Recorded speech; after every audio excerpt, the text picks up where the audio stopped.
What's up, guys? Welcome once again to the DC show. It's your boy T McNeil. Today is Sunday. Let's talk a little bit of tech gaming news. Alright, let's go.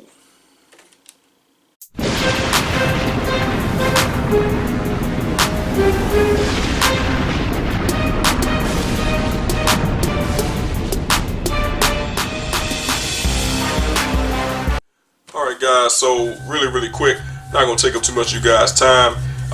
Before I even get started with making my point today about the head of Xbox division, Mr. Phil Spencer, let's all congratulate me on getting my brand spanking new LED lights.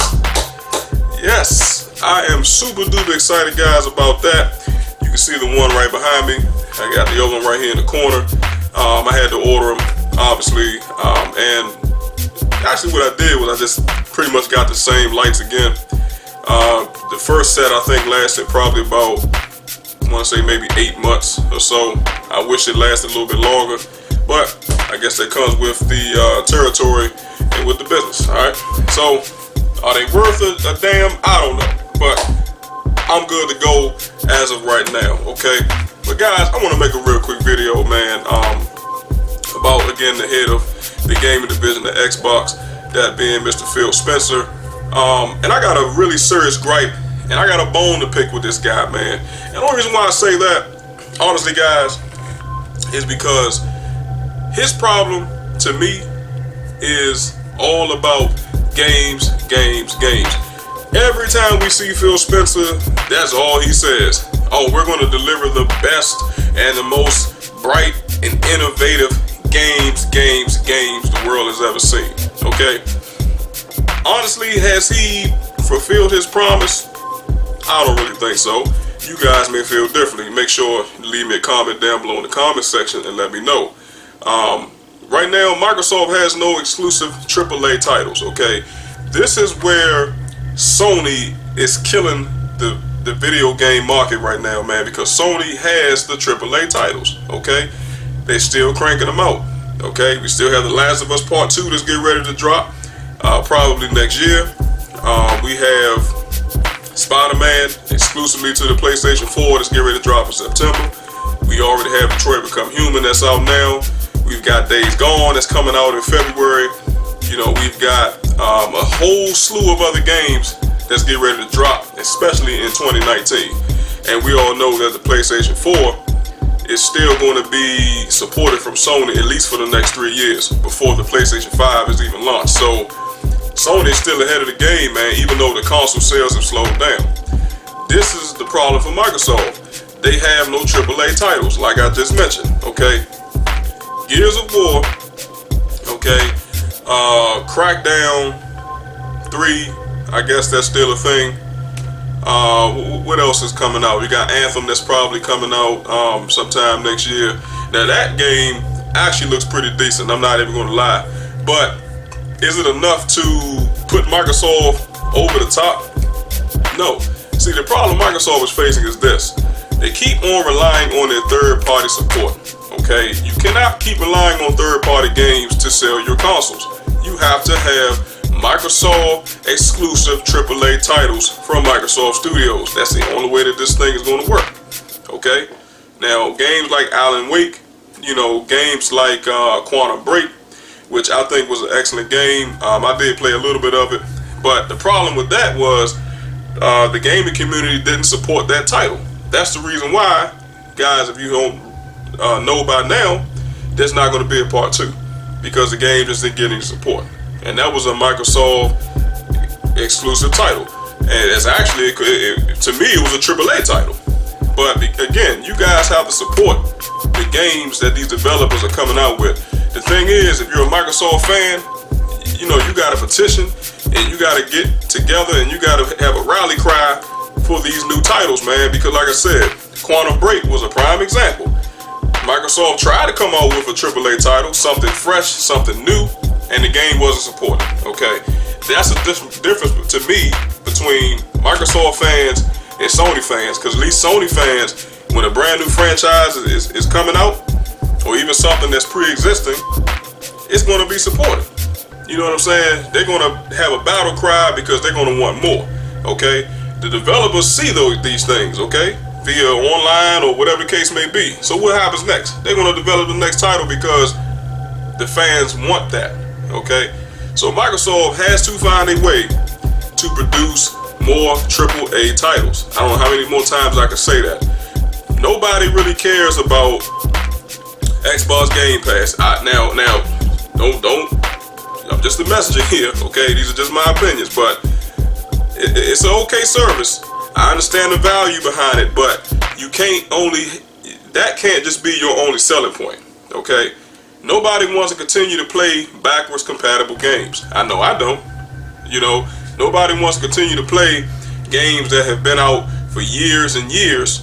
Okay, that everybody's already played most of the time, and the only time that people will probably get Xbox Game Pass is to play something they've never played before. But how much value does that add to Microsoft when it comes to selling consoles? That's the biggest question there. To me, it just doesn't add enough value. Okay, that's only a small smidgen of a market that may have not played certain games on that list. Okay. So for me, like I said, I don't care about backwards compatible games, something that's old and ancient. I want something new and I want something fresh. Okay, give me something, Microsoft, like I said, that's going to stick to me like glue and say, you know what, I gotta play this game. And the only way for me to play this game, I've got to go out and buy me another Xbox console. Okay, that's the fire and passion that Microsoft is missing. Because once they get that under their belt, okay, the sky's the limit for Microsoft, man. They're gonna thrive in the gaming market, especially with the new generation coming up. They continue to talk about consoles, okay? Consoles, plural, with an S. Not one console, multiple consoles. And I just don't understand that, guys, for the life of me. Why does it have to continue to be multiple consoles every generation? Is this where we're heading now? You can't make a box that's just powerful enough and on par with current up-to-date PCs for today's market. You can't just make one box. Why do you have to have several boxes to achieve what? To achieve the right frame rate, to achieve the right 4K visuals? It just doesn't make any sense to me. Have one box, okay? Update the box for today's standards. Updated CPU, updated GPU, and that's all you need. So now we're going to have, just like we had with this current generation, one box that's going to continue to be updated and refreshed every single, 2 to 3 years? Now I understand that technology changes every 2 to 3 years, but my thing is we need to get back to having one box and one box only, okay? Technology is going to always change. There's no possible way on God's green earth, guys, that even though technology is changing on a regular basis, that you got to have a box for every single change. It's not possible. Keep the box here. Few years when technology changes, match it. Few years, match it. Okay? That's just my opinion, guys. Okay? So, I'm going to end it with this, guys, but, the thing is, with the backwards compatibility with games, these Xbox services, like the Game Pass, the cloud-based services, the AI upgrades, things like that, I don't care about those things, okay? And a lot of Microsoft fans don't care about those things because, to me, Phil Spencer is just not the right guy for the job because he's doing everything else, but what I'm talking about right now is producing AAA quality games. Now, I understand, guys, that he's actually, bought 5 new studios. Okay, and I mentioned this in the last video. I said I think that's perfect. Okay, so that's a start. Okay, but all we need to focus on now is developing these 5 studios that Microsoft has decided to buy. Let's get some games cranking out, okay? And that's the thing with Microsoft, man. They always want to be the gimmicky company. And when I call them that, I'm saying that because, there's always something extra special that the Xbox can do that no one else can do on the market. This is what Microsoft is going by all the time, okay? It's the same thing Nintendo does. But see, what Nintendo does, Nintendo actually has first-party titles. Okay? This is what sells Nintendo.